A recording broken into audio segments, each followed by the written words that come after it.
Avant la formation, j'avais, mes proches qui me donnaient des conseils et même, du coup le mon collègue de l'autre entreprise.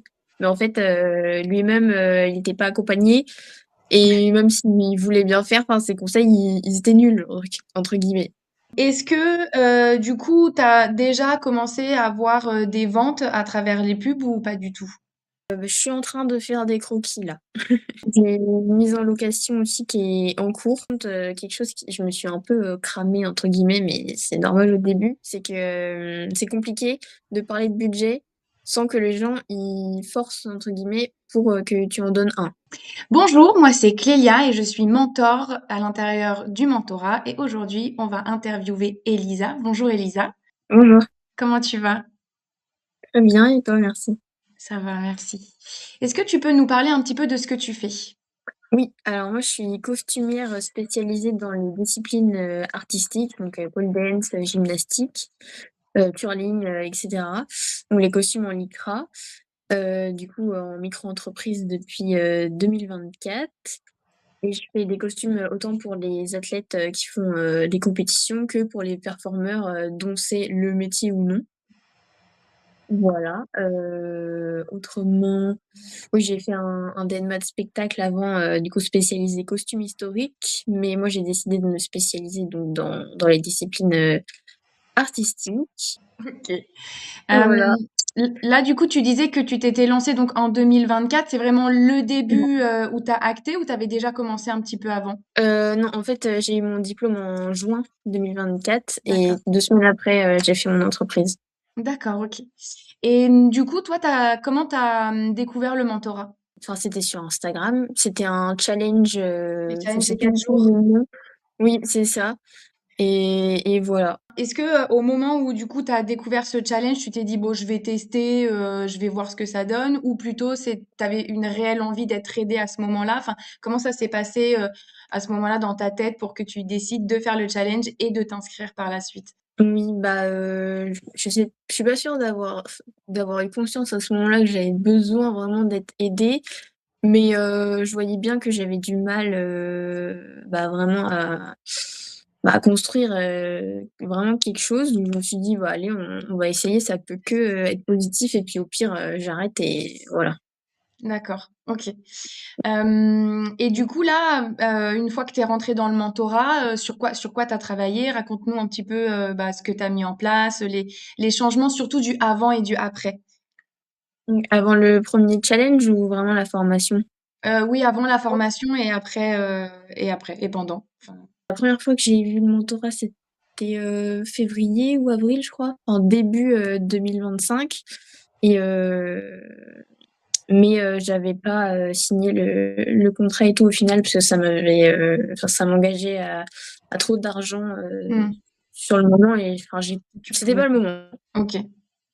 tout simplement et mais j'ai Amel, qui m'a appelée, plusieurs fois et donc elle a gardé, un suivi avec moi et finalement du coup en quoi? En octobre, je crois, octobre-novembre, ouais, dernier, là, 2025, j'ai décidé de faire la formation parce que, je voulais vraiment,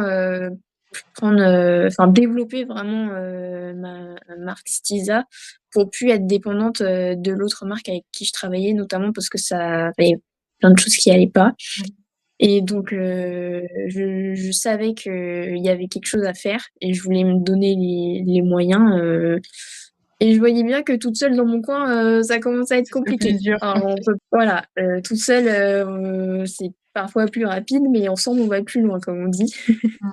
C'est vrai. Du coup, voilà, le but, oui, c'était de développer, du coup, mon chiffre d'affaires, grâce, aux réseaux sociaux.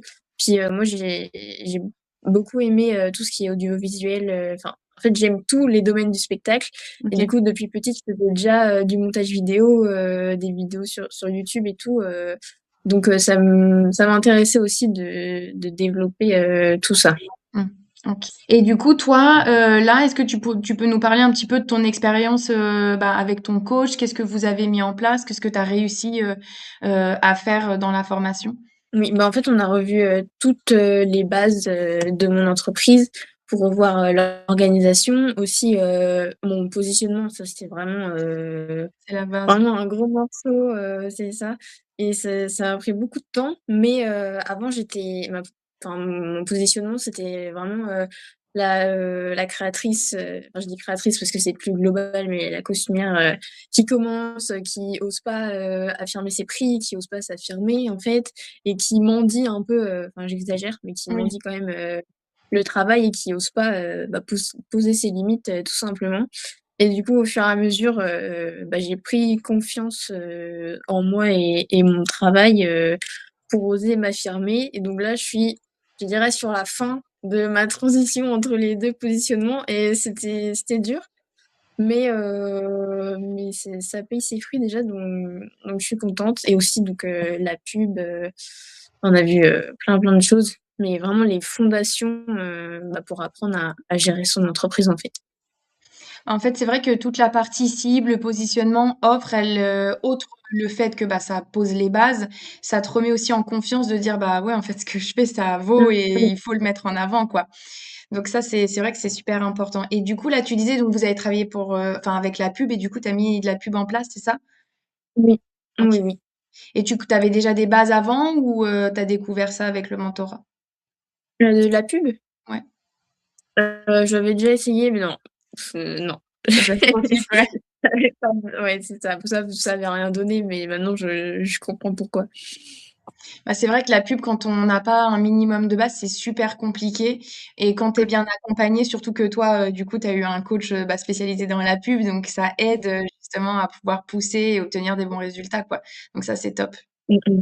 C'est ça et là, du coup, je suis en train d'apprendre à être, une bonne vendeuse. Oh, mais qu'est-ce que c'est dur! C'est, la chose qui me demande le plus, d'ajustement et tout, mais je sens que je suis pas mal. Il y a beaucoup d'ajustements qui ont été faits, bah, tous les jours, mais là, je sens enfin, en fait, là, je fais beaucoup de travail pendant 3 mois et même un peu avant, pour mettre en place, bien, tous les rouages de la machine et là, c'est encore en train de se mettre en route. Je suis pas encore bien dedans, mais je sens que c'est qu'une question de temps et voilà. Bah, en fait, la vente, c'est pareil, c'est, bah, en vrai, c'est un peu comme tout, c'est qu'au début, bah, on n'a pas l'habitude, c'est de l'inconnu, donc bah, il faut tester, on a peur d'avoir des refus et puis du coup, ça nous remet à: «Mais oui, mais du coup, si j'ai eu un refus, est-ce que» voilà et en fait, c'est juste une habitude à prendre, c'est-à-dire que comme tu dis, un petit peu tous les jours, tu testes, tu testes, tu testes et puis après, tu vas apprendre à bien connaître, les personnes avec qui tu parles, anticiper leurs réponses, savoir quoi dire. Du coup, tu prends Mmh confiance, mh. du coup, ça se ressent et après, bah, ça devient plus fluide Oui. et puis, tu es plus dans une interaction de il faut que je vende, mais plus dans je vais découvrir ses besoins pour pouvoir mieux y répondre et du coup, après, aller à Oui. l'achat, quoi. Est-ce que, du coup, tu as déjà commencé à avoir des ventes à travers les pubs ou pas du tout? Je suis en train de faire des croquis là. OK, trop bien. OK, J'ai une mise en location aussi qui est en cours, mais la personne je crois qu'elle est occupée, elle a du mal à me répondre là. OK. Mais voilà. Mais par contre, quelque chose qui je me suis un peu, «cramée» entre guillemets, mais c'est normal au début, c'est que, c'est compliqué de parler de budget sans que les gens ils «forcent» entre guillemets pour, que tu en donnes un. Mais là, c'est bon, j'ai réussi à trouver une phrase, bien pour le récupérer. Mais OK. du coup, il y a plusieurs personnes, que j'avais contactées au début qui me paraissaient, être qualifiées mais en fait, non, parce que soit j'ai donné, un prix et elles se sont braquées direct, parce qu'elles sont restées sur ça, mais c'est Oui. normal. Soit, là j'étais censée, avoir un contrat de 4 costumes et du coup je me suis dit: «Super, ça va être un bon contrat», mais en fait, les personnes n'ont vraiment pas de budget. Mmh. Donc je sais que si j'avais enfin j'ai essayé de demander le budget, mais j'ai pas réussi à l'avoir. Du coup, maintenant, je sais que pour pas perdre de temps à faire des croquis et tout, il faut vraiment que j'ai le budget, Ouais. avant. Sinon, moi, aussi avec, ma créativité, enfin, je peux partir sur des costumes à plus de 1 000 € donc Oui. faut se calmer et c'est pas facile justement quand on est, plus, maximaliste de, trouver, vraiment sa signature à soi et du coup, comment faire simple tout en restant, en accord, avec, bah, son art et sa patte artistique. Du coup, Mmh je suis mh. aussi en train d'apprendre ça. J'ai 10 casquettes, par jour, c'est Bah, Donc de toute façon, c'est la réalité du terrain qui va t'aider petit à petit, quoi. L'important, oui, c'est comme tu dis, d'avoir posé vraiment toutes les bases, d'avoir, bah, tes fondations, donc la cible, le positionnement, avoir pris confiance et conscience aussi de ce que tu étais capable et ce que tu valais. Et puis après, bah, la pub et après le reste, ça va vraiment être de la réalité terrain, c'est-à-dire que tu testes jusqu'à temps de mmh, trouver, le truc qui fonctionne pas, comme tu le dis, en fait. Là, maintenant, je sais, qu'il va falloir oui, faire comme ça et cetera, quoi. Donc voilà. C'est ça, parce qu'avant la formation, j'avais, mes proches, qui me donnaient des conseils et même, du coup mon collègue de l'autre entreprise. Mais en fait, lui-même, il était pas accompagné et même s'il voulait bien faire, enfin ses conseils, ils étaient «nuls» entre guillemets. Mais bon, il fallait bien commencer quelque part, voilà. petit à petit. Ouais, c'est vrai que l'entourage, des fois, c'est pas simple parce qu'ils pensent savoir et sauf que c'est peut-être ça fonctionne pour eux, mais ça va pas forcément fonctionner pour toi, quoi. Donc c'est important aussi de faire attention à ça, quoi. Et c'est vrai que Ouais. la meilleure façon, c'est d'être accompagné quand même parce que ça s'adapte Mmh. et OK. Bon, bah, super et du coup, est-ce que tu aurais, un petit mot de la fin, une petite phrase pour, encourager, les gens qui hésitent et qui justement savent pas s'il faut qu'ils soient accompagnés ou pas ou juste toi par rapport à ton expérience? Personnellement, j'ai pas trop réfléchi, après mon diplôme. Je savais que c'était là que je devais aller, donc je pense que le plus important, c'est se faire confiance, s'écouter et justement pas écouter les gens autour de soi, qui disent: «Non mais ça va pas fonctionner de toute façon», parce que enfin, ils vont juste, te démotiver et non, faut se faire confiance. Même si ça fait peur, justement, souvent quand ça fait peur, c'est le chemin qu'il faut prendre, C'est ce même que si c'est j'allais pas dire. facile. Mais en fait, quand ça fait peur, c'est un peu l'instinct de survie de c'est l'inconnu, Oui, tu sais pas, donc vaut mieux que tu restes un peu dans ta zone de confort. Sauf que comme tu dis, oui, en fait, toi, c'était clair parce que ça vibre, en fait, c'est fort et c'est ce que tu veux faire et du coup, bah, tu savais, tu pas réfléchi et tu foncé et ça, c'est génial, quoi. c'est ça. Bon, bah, super. Bah, en tout cas, on te souhaite, tout enfin, de continuer sur cette lancée, parce que c'est le plus important au final et merci encore, pour cette interview.